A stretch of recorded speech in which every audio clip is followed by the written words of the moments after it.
بسم الله الرحمن الرحيم، والحمد لله والصلاة والسلام على رسول الله صلى الله عليه وسلم. أهلا بيكم وحلقة جديدة من قناة أحترف إكسل مع ممدوح. النهاردة يا جماعة بنتكلم عن دالتين مهمين جدا، وهي AND وOR. ايه المعادلتين دول؟ ممكن نستفاد منهم ازاي؟ أول حاجة AND يعني ان انت لازم تحقق كل الشروط، وأور ان انت ممكن تحقق شرط واحد. آه معنى الكلام ده ايه؟ يعني مثلا لو انا عندي دلوقتي مثال زي اللي قدامنا ده، عندي اسم الموظف ووقت العمل بتاعه وسنوات الخبرة، وعايز اقول ان انا عايز اقيم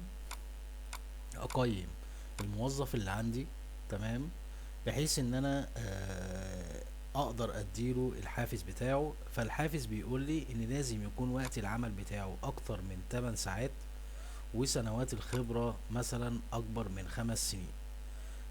فالحافز بتاعه لو لقيته اكبر من 9 سنين وخمس يعني وقت العمل اكبر من 9 ساعات، وسنوات الخبرة اكتر من 5 سنين، اديني ترو.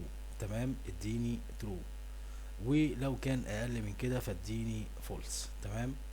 فلو جيت هنا مثلا بصيت على المعادلة بتاعة ترو، هلاقيه عامل ايه؟ اند وفتح قوس بيقول لي ان C4 اكبر من 7، و D4 اكبر من او يساوي 5. فهنا تحقق الشرطين اللي انا عايزهم، فبالتالي اداني ترو. تمام. هنا في الشرط التاني لما جيت عملت المعادلة قلت لو C5 اكبر من 9 اكبر من 7، ودي دي 5 اقل من او اكبر من او يساوي 5. هنا في شرط واحد بس اللي اتحقق، فهنا اند هتديني مع دالة اند هتديني فولس. تمام. ترو هنا، احنا لو هنا عملنا كده بيساوي، عملت كده، لما جيت عملت في اور هنا في اند اداني فولس، لكن اور اداني ترو، لانه اتحقق شرط واحد، اتحقق شرط واحد. تمام. طيب، انا دلوقتي تعالوا نمسح مع بعض كده ونشوف المعادلة هتمشي ازاي. اول حاجة انا بقول له يساوي and، وافتح قوس واقول ان لو وقت العمل دوت اكبر من 8 ساعات، تمام، و هنا نقطة فاصلة منقوطة، ودي 5 دي او سنوات الخبرة اكبر من او يساوي 5 ساعات، واقفل القوس، هو هيديني ترو. هو كده انا حققت الشرطين بتوعي، واروح اخد دي سيلكت كده. هلاقي هنا مثلا في تاني واحدة محمد احمد ممدوح، مثلا وقت العمل 6 ساعات وسنوات الخبرة 5 سنين. لو جيت غيرت ديت وخليتها 8 سنين هتفضل فولس، لو خليتها 10 كده تحقق الشرطين بتوعي. يبقى اند لازم تحقق كل الشروط بتاعتك، اند لازم تحقق كل الشروط بتاعتك. طب اور ان انت تحقق شرط واحد، ممكن تحقق شرط واحد فيديك ترو، انما لو ما حققتش الشرطين هيديك فولس. ازاي؟ تعالوا نشوف. برضو يساوي اور، وافتح قوس واقول لو ده اكبر من 8 ساعات واديني، ودي اقل او اكبر من 5، واقفل القوس، او اكبر من او يساوي 5. هنا اداني ترو لان ده اكبر من 9، تمام، وده بيساوي او اكبر من يساوي 5. تمام. لو جيت عملت سيلكت كده هلاقي هنا مثلا في الفولس ده، مثلا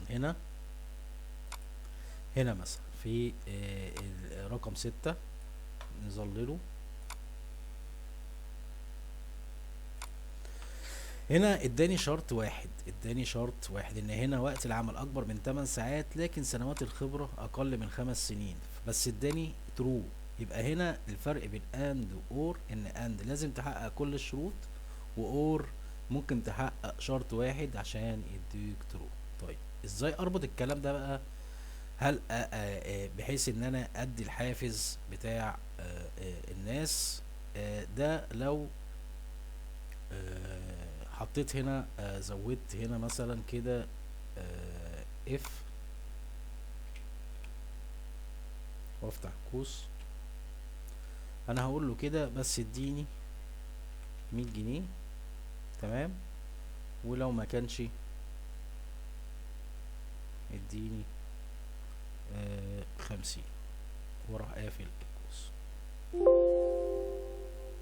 ماشي، هنا بس الفاصلة عشان تبع الجهاز، هنا فاصلة مش عليها نقطة.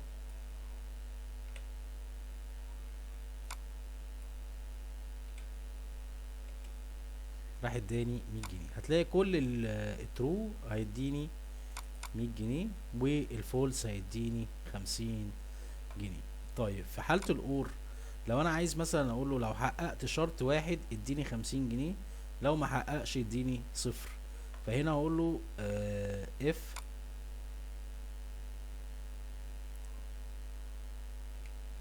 وافتح القوس،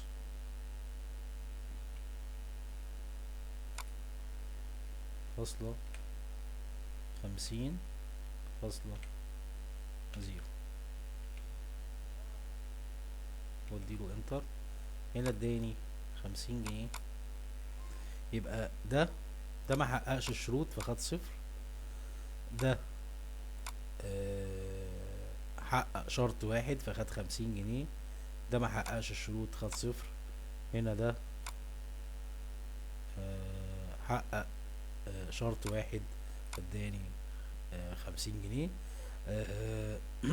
دي مهمة جدا ان انت بتستخدمها في تقييم اداء الموظفين بتوعك، في تقييم الاداء او تحقيق الحافز والكلام ده كله. يعني ده نهاية الفيديو بتاعنا، وارجو ان يكون الفيديو عجبكم، وما تنسوش دعم القناة بالاشتراك في القناة وتفعيل الجرس عشان يوصلكم كل جديد. وشكرا جزيلا لكم، والسلام عليكم ورحمة الله وبركاته.